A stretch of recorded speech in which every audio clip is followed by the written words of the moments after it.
Colossenses capítulo 3, a partir do versículo 12.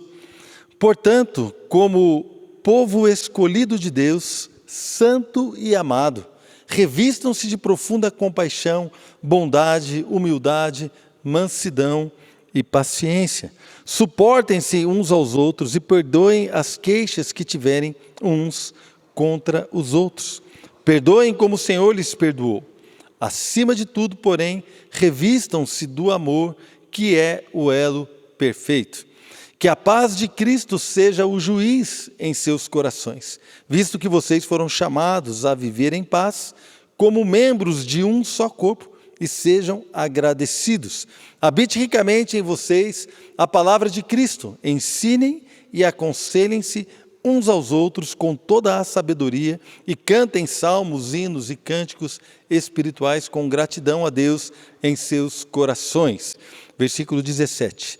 Tudo o que fizerem, seja em palavra ou em ação, façam-no em nome do Senhor Jesus, dando por meio dele graças a Deus Pai. Vamos orar. Senhor, nós queremos colocar este momento diante de Ti. Ó Pai, eu quero pedir para que o Senhor faça algo maravilhoso nessa noite, neste lugar, que o Senhor venha marcar os nossos corações e também, ó Deus, em cada casa que nos acompanha. Eu sei, ó Deus, que há pessoas em cidades longe nos acompanhando. Ó Pai, há pessoas que têm nos acompanhado lá de Minas Gerais, do estado de Minas Gerais. Há pessoas que nos acompanham em outros lugares. E, ó Pai, então eu quero pedir que o Senhor possa estar também entrando nesses lares, ó Pai, com uma unção nova, com algo especial nessa noite.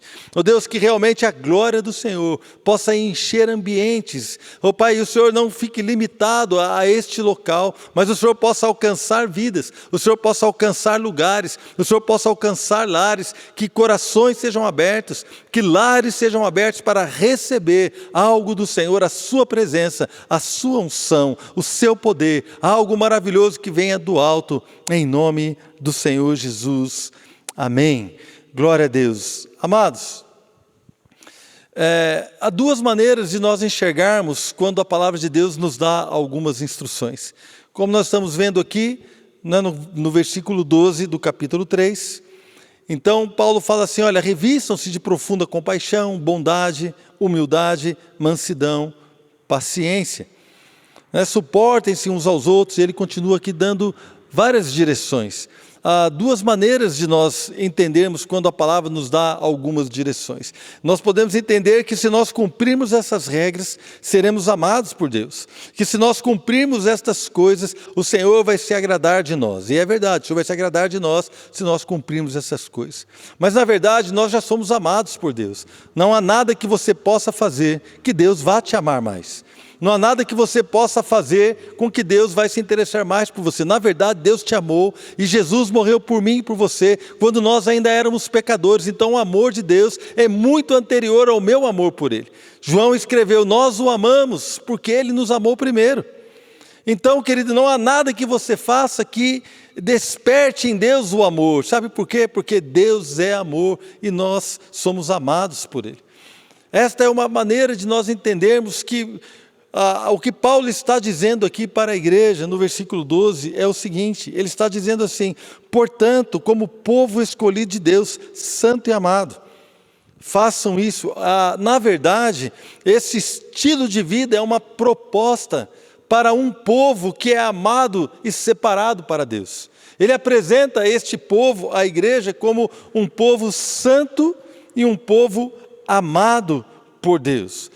A palavra santo significa separado para Deus. Um povo que foi separado para o Senhor. Um povo que foi consagrado a Deus.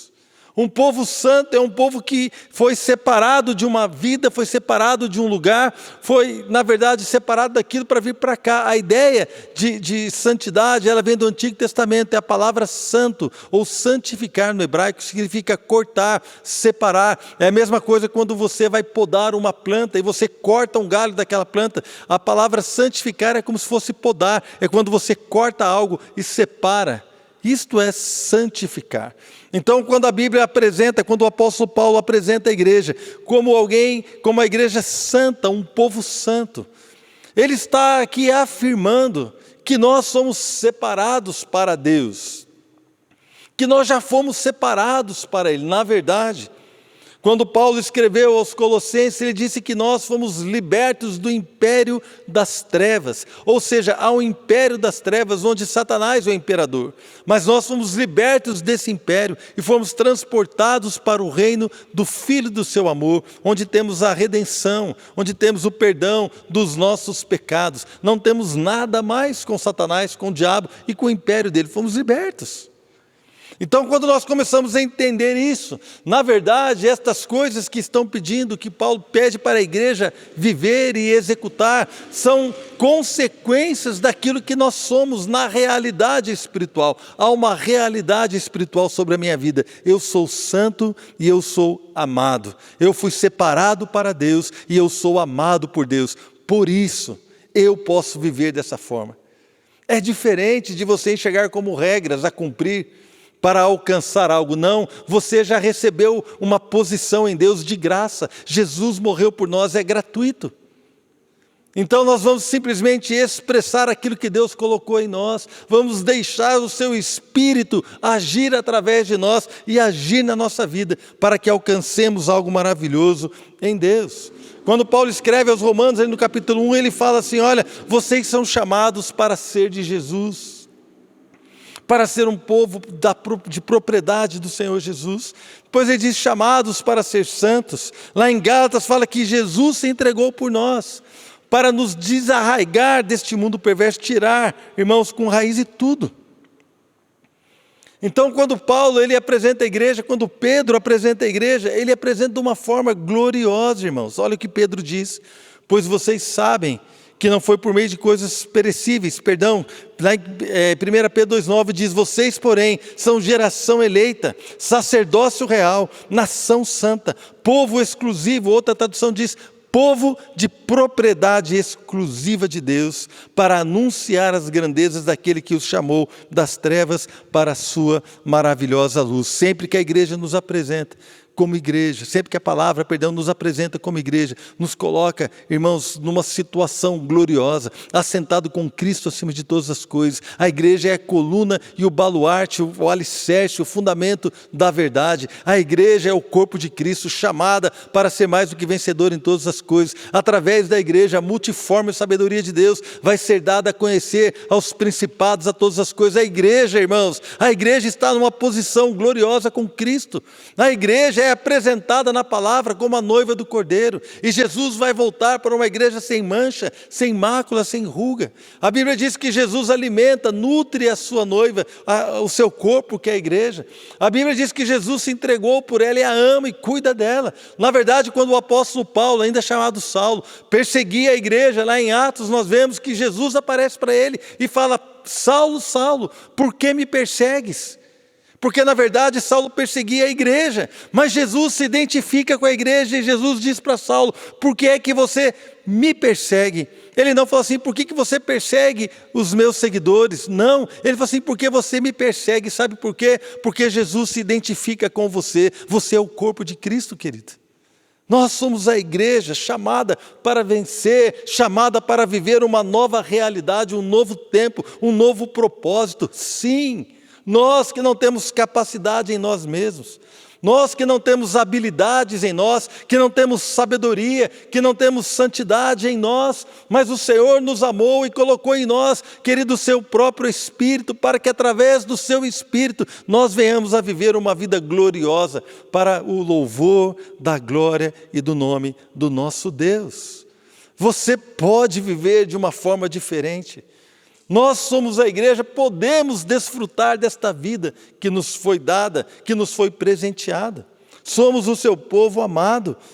Pedro escreveu assim: olha, vocês sabem que não foi por meio de coisas perecíveis como prata ou ouro. Amados, a prata e o ouro hoje têm valor no mercado mundial, tem valor financeiro, porque são coisas que não corrompem. Mas a Bíblia chama essas coisas de perecíveis, coisas que vão morrer. A prata e o ouro não foram suficientes para comprar a nossa vida, não fomos comprados, não fomos redimidos através da prata ou do ouro. Talvez muitos de nós podemos achar, nossa, se eu tivesse tanto dinheiro, estaria resolvido o meu problema. Se eu tivesse tanta coisa, estaria resolvido a minha situação. Se eu tivesse essas condições, a minha vida estaria resolvida. Não, querido, o que pode resolver a sua vida é o sangue de Jesus sendo derramado sobre a sua vida, sendo aspergido sobre você, mudando a sua vida, mudando o seu interior, transformando você de dentro para fora, fazendo de você um novo homem, uma nova mulher, perdoado, restaurado, liberto, pronto, livre para viver o propósito de Deus, para ter uma vida totalmente santa, consagrada a Deus, uma vida que desfruta do amor de um Deus todo-poderoso que criou todas as coisas. Amado, é tremendo quando nós começamos a olhar para isso. E vemos então a igreja sendo apresentada como esse povo. A igreja, irmãos, que é a detentora da verdade do Evangelho, aquela que prega. Irmãos, eu lembro, quando eu comecei a caminhar no Evangelho, eu entreguei a minha vida a Cristo dentro de uma igreja, de um culto. A minha esposa, Adriana, entregou a vida dela a Jesus dentro de um banheiro, na casa dos pais dela. Então ela se ajoelhou naquele banheiro e o Senhor encheu a vida dela naquele lugar. E ela nunca mais foi a mesma mulher. Eu me converti dentro de uma igreja, num culto. Foi onde eu levantei a minha mão, onde eu entendi, onde eu falei com o Senhor. Não foi num apelo quando alguém chamou para vir para frente. Não foi assim, mas foi no momento que eu entendi que eu precisava de Jesus. E ali eu entreguei a minha vida ao Senhor. Mas a igreja foi, irmãos, ela foi preponderante, foi assim, importante demais na minha caminhada cristã. A igreja, através da igreja, Deus me apresentou famílias que tinham mais experiência do que eu e puderam me ajudar no meu casamento.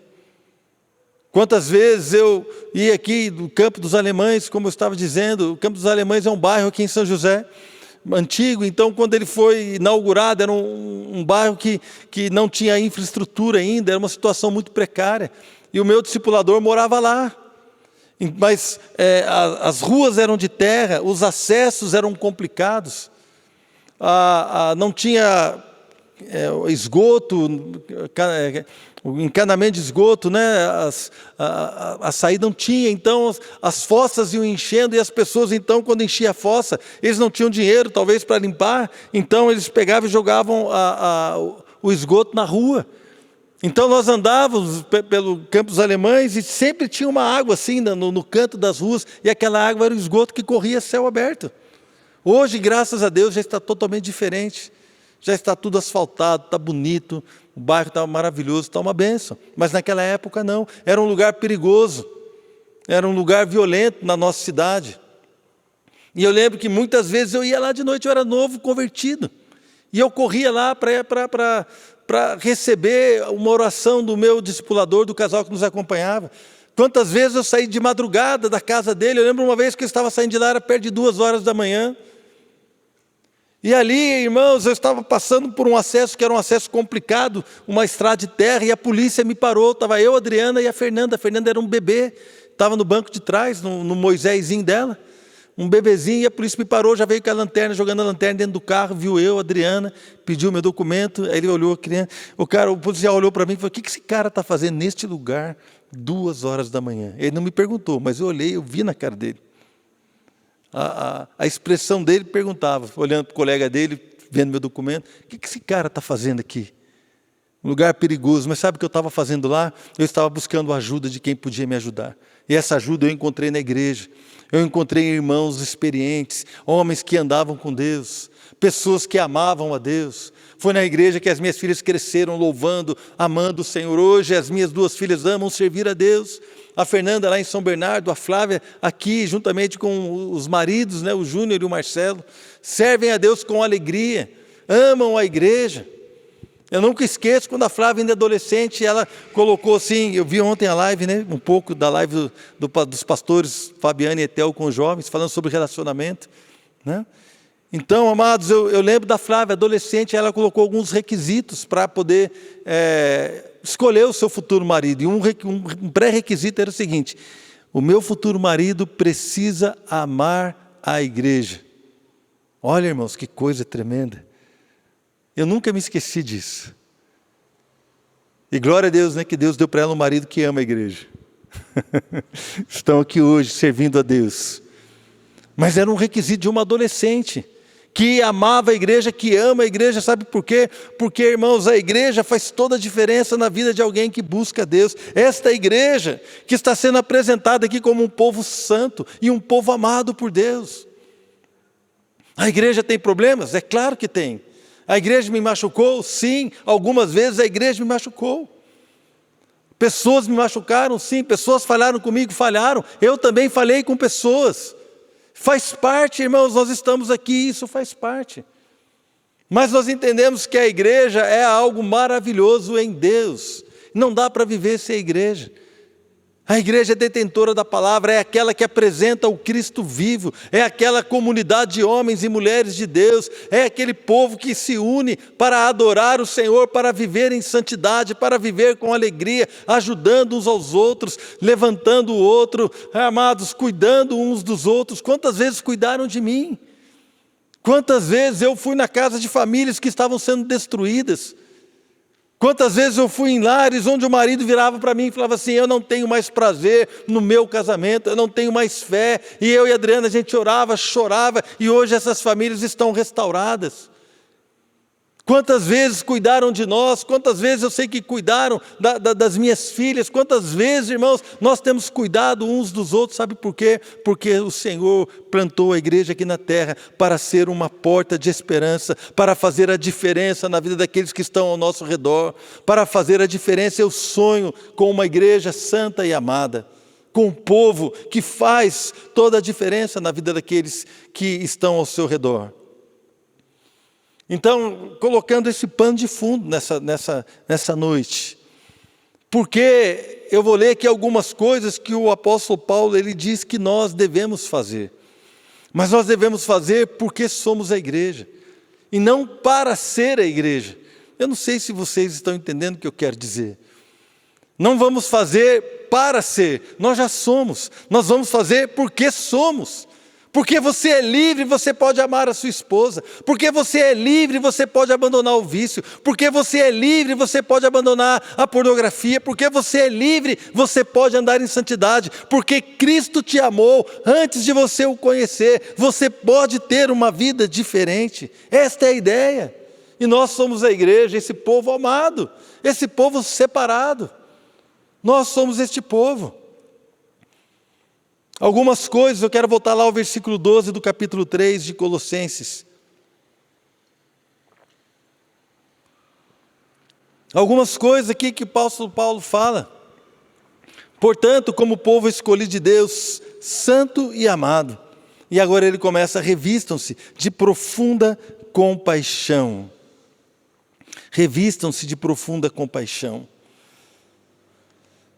A compaixão, irmãos, é um sentimento profundo sobre a dificuldade ou o infortúnio de alguém, ou sobre a dificuldade de alguém, sobre o problema de alguém, sobre a situação de alguém. A compaixão é um profundo sentimento que é gerado pela dificuldade de alguém. E aí eu lembro lá de Mateus capítulo 9, versículo 36. Eu vou abrir lá rapidamente, onde a Bíblia diz que Jesus viu a multidão e se compadeceu dela. Mas o mais interessante não é apenas a compaixão, mas o que a compaixão gerou em Cristo Jesus. Mateus 9, 35. Jesus ia passando por todas as cidades e povoados, ensinando nas sinagogas, pregando as boas novas do reino e curando todas as enfermidades e doenças. Olha o versículo 36. Ao ver as multidões, teve compaixão delas, porque estavam aflitas e desamparadas, como ovelhas sem pastor. Ou seja, a situação daquela multidão aflita e desamparada.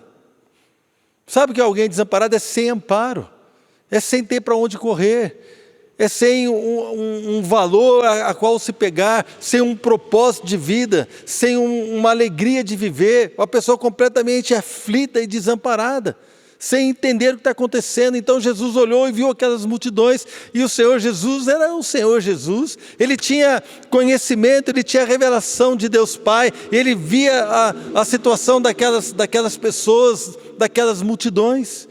Então ele viu o infortúnio delas, ele viu os problemas, os grandes e graves problemas espirituais que aquelas pessoas viviam, então ele se compadeceu delas. Ele teve compaixão das multidões. E quando ele teve compaixão, qual foi a sua reação? Verso 37, então disse aos seus discípulos: a colheita é grande, mas os trabalhadores são poucos. Peçam, pois, ao Senhor da colheita que envie trabalhadores para a sua colheita. Qual foi a reação de Jesus ao ver a dificuldade das pessoas, a ver pessoas aflitas e desamparadas? Qual foi a reação dele? Ele chamou os seus discípulos e falou assim: olha, orem, peçam por trabalhadores, peçam por uma igreja que vai fazer a diferença, peça por pessoas que vão abrir mão do seu tempo, que vão abrir mão do seu dinheiro, que vão abrir mão dos seus prazeres, pessoas que vão trabalhar para resolver a aflição, para ser o amparo daqueles que não têm onde se encostar, para ser a porta de esperança para aqueles que não têm para onde olhar, pessoas que serão portadoras de uma palavra de mudança, de transformação, pessoas que vão chorar no seu interior, que vão chorar no secreto do seu quarto, pedindo graça, poder e sabedoria para levar esperança, para levar poder, para levar transformação. Uma igreja que faz a diferença, uma igreja que trabalha pelo aflito, pelo desamparado, por aquele que não tem esperança espiritual, por aquele que está no engano. Nunca vivemos tempos tão reais como esses, onde a sociedade não sabe o que é o sexo correto, não entende o que é um casamento abençoado, não entende o que é uma vida correta, não entende o que é uma política sem corrupção, onde a sociedade está totalmente perdida nos seus valores, nos seus propósitos, uma sociedade que não quer saber de Deus, homens e mulheres que estão totalmente desamparados, e o pior é que eles não sabem. Eles se orgulham contra Deus, mas quem é que vai ajudá-los? Quem é que vai chorar por eles? Então, irmãos, Paulo falou assim: porque vocês são igreja, vocês precisam ser revestidos de uma profunda compaixão. A profunda compaixão deve mover o meu coração, é o propósito pelo qual nós devemos viver, fazer a diferença, se preocupar com o outro, pensar no próximo. Segunda coisa que ele fala, bondade. Profunda compaixão, depois bondade. Irmãos, bondade. Agir com bondade é agir como Deus. Deus é bom, irmãos. O tempo todo Deus é bom. Deus ele traz a chuva sobre os bons e sobre os maus. Deus é bom, Deus abençoa. O Senhor é bom. Às vezes o homem colhe aquilo que ele plantou. E o seu coração se indigna contra Deus. Na verdade, que Deus é bom. Nós brigamos com Deus às vezes e brigamos com aquele que quer nos ajudar. Precisamos ter atitudes de bondade. Tenha palavras bondosas, tenha olhares bondosos, tenha atitudes de bondade, de gentileza. Nós precisamos aprender a ser gentis, a ser cordiais, a sermos educados, a falar com as pessoas preocupados com elas, a expressar a bondade de Deus. Nós somos livres para isso. A igreja que o Senhor procura é uma igreja que age com bondade, humildade. Seja humilde, querido, reconheça que todos nós precisamos de Deus. Haja com modéstia em relação aos seus irmãos. E outra palavra, não se ache melhor do que ninguém, querido. Não se sinta melhor do que ninguém. Aquele que age com humildade, ele considera o outro maior do que ele. Ele quer o bem do outro. Ele quer cuidar do outro. Ele quer, sim, se humilhar, reconhecer que ele precisa de Deus. Quando nós olhamos para alguém e falamos assim, esse cara é assim, essa pessoa é dessa forma, nós lançamos julgamentos, nós lançamos palavras de maldição. Meu irmão, não precisamos disso, seja humilde.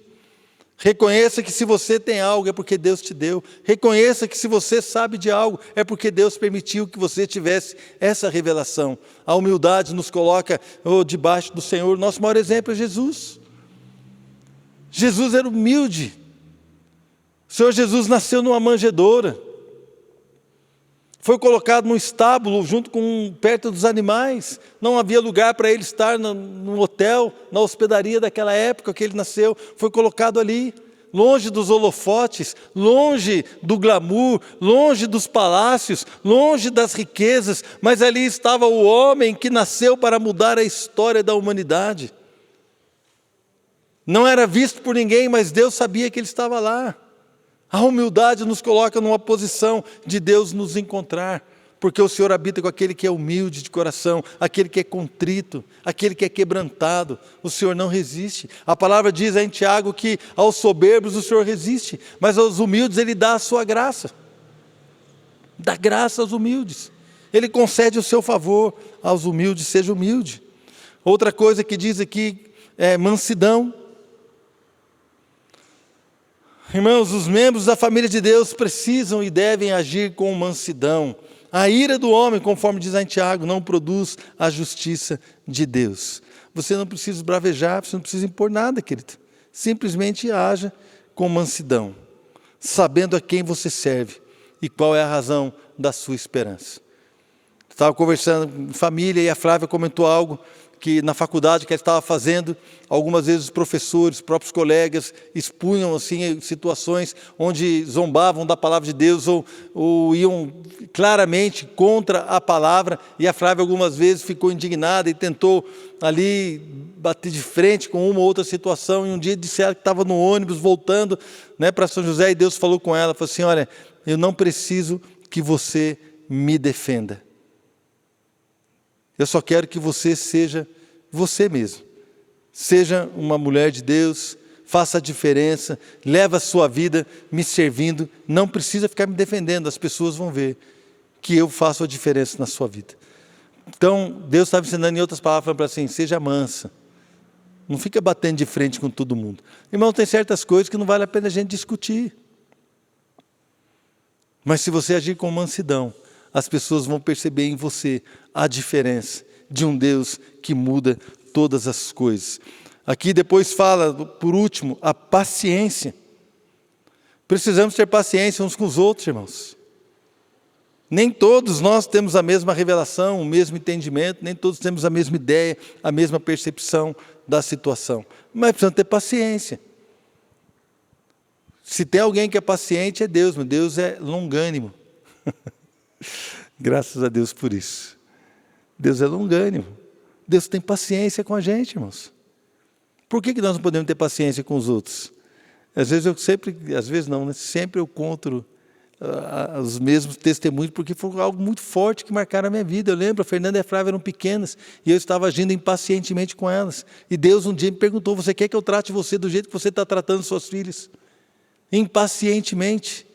E eu falei assim, não quero. Eu falei assim, então por que você trata elas desse jeito?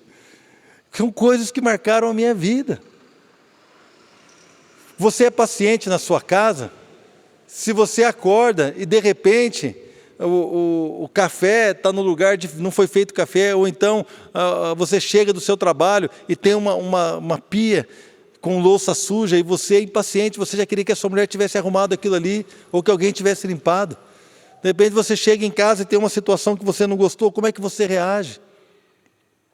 Como nós reagimos diante da falha de um filho? Como nós reagimos diante da falha do nosso cônjuge, nosso marido, da nossa esposa? Como nós reagimos diante da falha de um irmão em Cristo?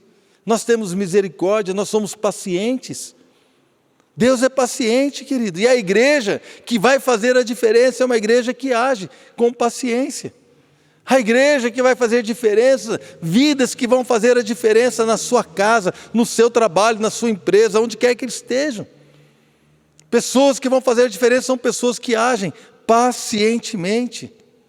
Nós precisamos viver esta realidade. Continuando a leitura lá em Colossenses capítulo 3, vamos ler a partir do versículo 13. Suportem-se uns aos outros e perdoem as queixas que tiverem uns contra os outros. Perdoem como o Senhor lhes perdoou. Então nós estamos vendo aqui que Paulo está apontando para Jesus. Jesus tinha profunda compaixão, Jesus era bondoso, Jesus era manso, Jesus era paciente, e Jesus nos perdoou. Então, assim como Deus nos perdoou em Cristo, nós precisamos perdoar uns aos outros. Acima de tudo, revistam-se do amor, que é o elo perfeito, que a paz de Cristo seja o juiz em seus corações, visto que vocês foram chamados a viver em paz como membros de um só corpo, e sejam agradecidos. Habite ricamente em vocês a palavra de Cristo. Ensinem e aconselhem-se uns aos outros com toda a sabedoria, e cantem salmos, hinos e cânticos espirituais, com gratidão a Deus em seus corações. Então veja como aqui tudo que está sendo falado neste trecho da palavra tem a ver com o nosso relacionamento como irmãos em Cristo, tem a ver com o nosso relacionamento também com pessoas, tem a ver com atitudes em relação a outras pessoas, bondade, paciência, misericórdia, mansidão, compaixão. Querido, você precisa se importar com as pessoas. A igreja que vai fazer a diferença neste tempo é a igreja que se preocupa com os outros. São pessoas que vivem aquilo que Deus tem para que pessoas sejam alcançadas, vidas sejam tocadas. E Ele diz, tudo o que fizerem, seja em palavra ou em ação, façam-no em nome do Senhor Jesus, dando por meio dele graças a Deus Pai.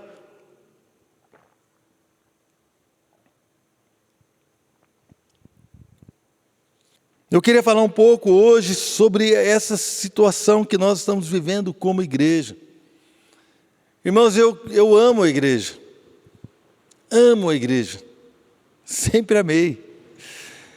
Desde que eu conheci o Senhor Jesus, assim, eu lembro quando eu cheguei no ambiente da igreja, quando eu vi várias pessoas levantando a mão, cantando para Deus, pessoas transformadas, pessoas que amavam aquele Deus que eu estava conhecendo, pessoas que já com filhos, eu lembro de senhores, já de senhoras, pessoas com mais idade, levantando as suas mãos, adorando a Deus. Eu lembro de já pessoas, já senhores, já avós, falando de Deus com uma gratidão nos lábios, com um brilho no olhar. E aquela comunhão me fez tão bem, aquela comunhão mudou a minha vida. Eu era jovem, ainda não tinha filhos, era recém-casado com a Adriana. E eu caí num ambiente onde fui participar de um grupo de casais, onde um dos homens que estava ali era mais velho que eu, tinha 4 filhos, imagina, 4 filhos. 2 adolescentes, um pré-adolescente e um menorzinho. E ele se tornou um dos meus melhores amigos. Os meus amigos era a galera, era a turma da balada, era o pessoal que a gente saía para beber, era a turma que estava ali só para curtir. De repente, de um tempo para o outro, um dos meus melhores amigos era um homem casado, sem nenhuma formação acadêmica. Eu já era engenheiro, os meus amigos eram todos formados, academicamente falando.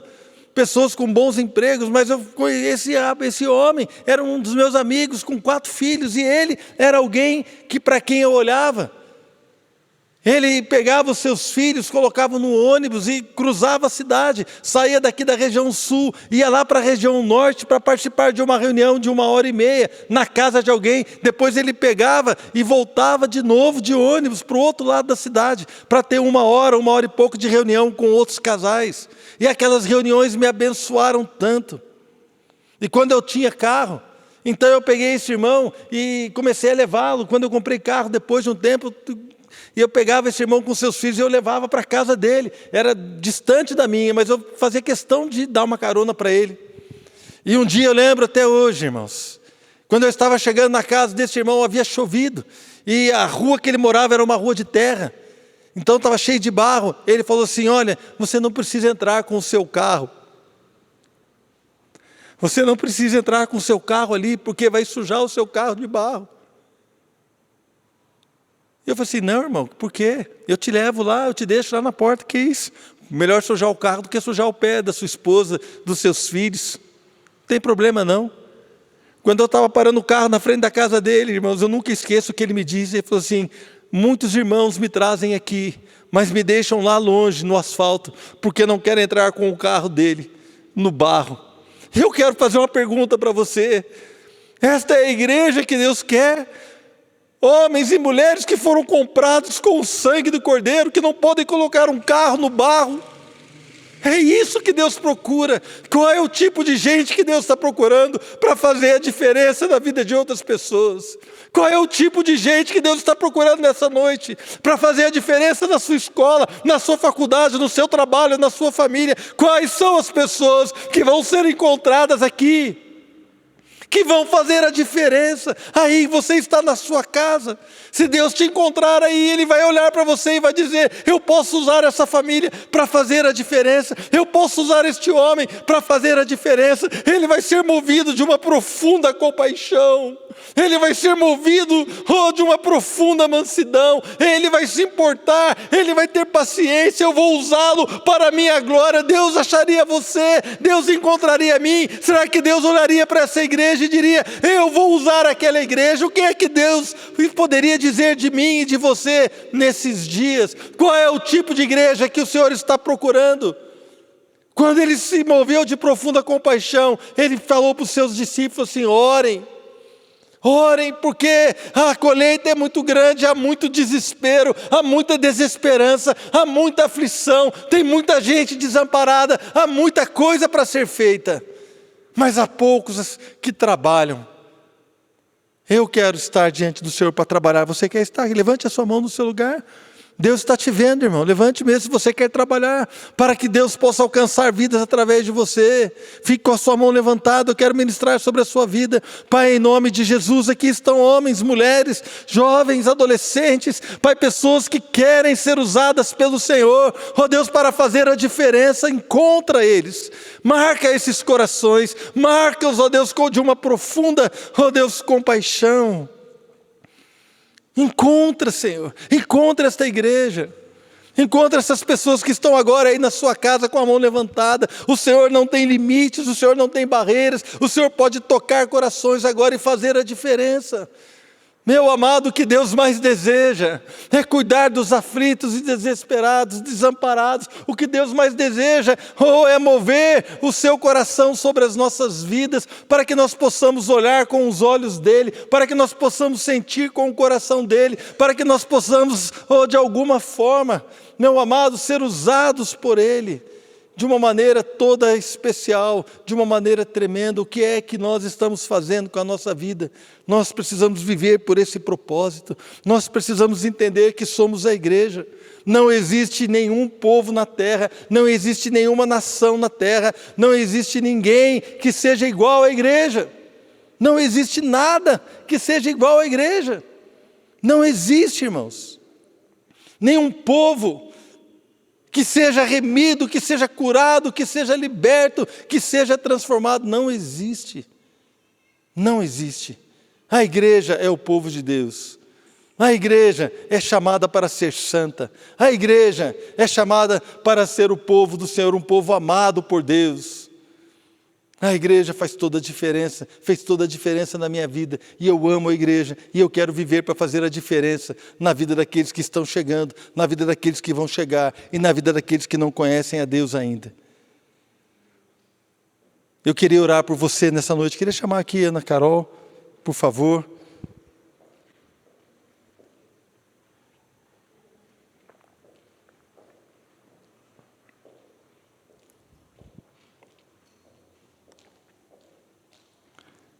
Eu acho que o Senhor precisa mover em nós, querido.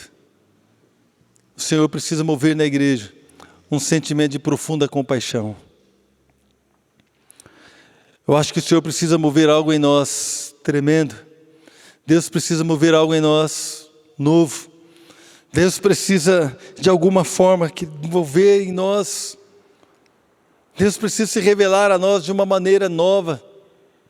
Deus precisa talvez chamar a nossa atenção, resgatar em nós a alegria de sermos o seu povo, resgatar em nós o propósito da vida cristã. Não é fazer para alcançar algo em Deus, mas é porque Deus já alcançou algo para nós, nós vamos fazer. Não é fazer para alcançar o amor de Deus, Deus já nos ama. E quando nós entendermos isso, nós vamos então passar a viver de acordo com aquilo que Deus tem preparado para nós. E vamos assim, irmãos, glorificar a Deus. Vamos nos colocar diante dele como pessoas que estão dispostas a trabalhar para a colheita do Senhor. Ele fala assim, a colheita é muito grande. As multidões estão aí desamparadas e aflitas. E eu vou usar a minha igreja para tocar essas vidas. Deus vai usar a nossa vida, irmãos. Que o Senhor nos cure, que o Senhor nos prepare. Não tenha a igreja como uma instituição que vai servir você. Não olhe para a igreja como alguém que vai propor ou proporcionar para você uma boa pregação, uma boa música, a escola para os seus filhos, talvez uma atividade para o seu filho que é adolescente, ou então uma atividade para você que é jovem, aí você vai na igreja por causa disso ou daquilo. Não, a igreja não é uma instituição, a igreja é feita de pessoas que amam a Deus, de pessoas que servem a Deus. A igreja é feita de pessoas que fazem a diferença, que creem em Deus. E nós precisamos entender isso. Que nós não devemos perguntar o que é que esta igreja pode fazer por mim, mas que nós possamos dizer o que é que eu posso fazer para que a igreja do Senhor receba a honra e a glória, para que o nome do Senhor seja louvado, para que o nome do Senhor seja exaltado através da igreja. Qual é o tipo da igreja que você sonha? Mas eu sonho com uma igreja que se relaciona com santidade. Eu sonho com uma igreja cuja liderança anda em santidade, anda em temor de Deus, onde homens e mulheres abrem os seus lares para receber grupos como nós temos aqui, onde pessoas, a despeito das suas dificuldades, estão servindo jovens, adolescentes, crianças. Eu sonho com uma igreja, irmãos, onde eu posso, assim, com alegria, colocar os meus filhos, colocar os meus netos, colocar as pessoas que estão ali. Eu sonho com uma igreja, irmãos, que vai fazer toda a diferença na vida das pessoas. Eu e você podemos construir essa igreja. Temos construído já, mas o que é que nós queremos? O que é que nós queremos? Você é a igreja. Você faz parte da igreja. Não acho que a igreja é minha, a igreja não é do pastor Marcelo, a igreja pertence ao Senhor. Jesus é o Senhor da igreja. Nós estamos aqui servindo a Ele toda a honra, a Ele todo o louvor e a Ele toda a glória. Que Ele receba toda a glória. Quanto a mim, irmãos, eu quero servir o Senhor de qualquer maneira. De qualquer maneira. Porque o que Ele já fez por mim, Ele não precisa fazer mais nada. O fato dele morrer a minha morte naquela cruz, já estou apto para viver para Ele o resto dos meus dias. Eu quero orar por você para que o Senhor possa colocar em nós, querido, esse sentimento. Eu queria que o Senhor, que o Espírito nos marcasse com uma profunda compaixão. Eu queria que o Espírito nos marcasse e começasse a abrir os nossos olhos para ver que há uma grande colheita, que há multidões que estão desesperadas, que há multidões que estão desamparadas. E quando o Senhor Jesus disse que precisava de trabalhadores, é para tirar a aflição e para trazer amparo e trazer esperança a essas multidões. É isso que Ele falou quando Ele foi movido de uma profunda compaixão. Senhor, eu quero orar nesta noite por nós, Pai, como igreja, pelas famílias que estão aí nos assistindo, pelos irmãos que estão nos vendo. Pai, eu quero orar, Deus, para que nós possamos ser agora, ó Senhor, tomados de um sentimento de profunda compaixão. Ó Deus, que isso possa gerar em nós um propósito de vida. Um propósito, Senhor, pelo qual viver. Um propósito, ó Deus, pelo qual, ó Deus, lutar.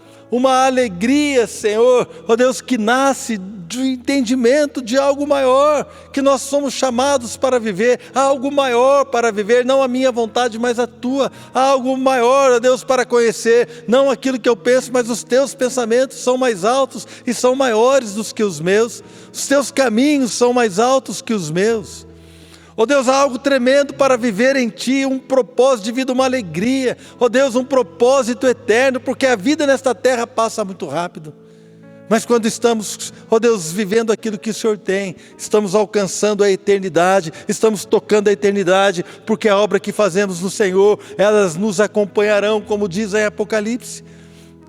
As nossas obras, elas vão nos acompanhar para a eternidade. Queremos tocar sim a eternidade e fazer obras de amor, obras movidas por compaixão, para que o Senhor receba a glória. Usa a nossa vida, usa a vida dos nossos irmãos, ó Deus, para tocar multidões, para fazer a diferença, no nome do Senhor Jesus. No nome do Senhor Jesus. Enquanto a Carol ministra uma canção, eu queria que você orasse aí no seu lugar. Você está com a sua casa, ore agora uns pelos outros, dê as mãos para os seus filhos, chame a sua esposa, orem juntos neste momento. Vamos ter um tempo de oração. Queria convidar você que está aqui na igreja a se colocar de pé, ficar de pé. Se você está junto com a sua esposa, quiser se aproximar dela, né, as pessoas que são da mesma família, quiserem estar juntos, para orar juntos. Esse é o momento onde nós podemos agora sentir que Deus tem algo para nós e entender o propósito do Senhor.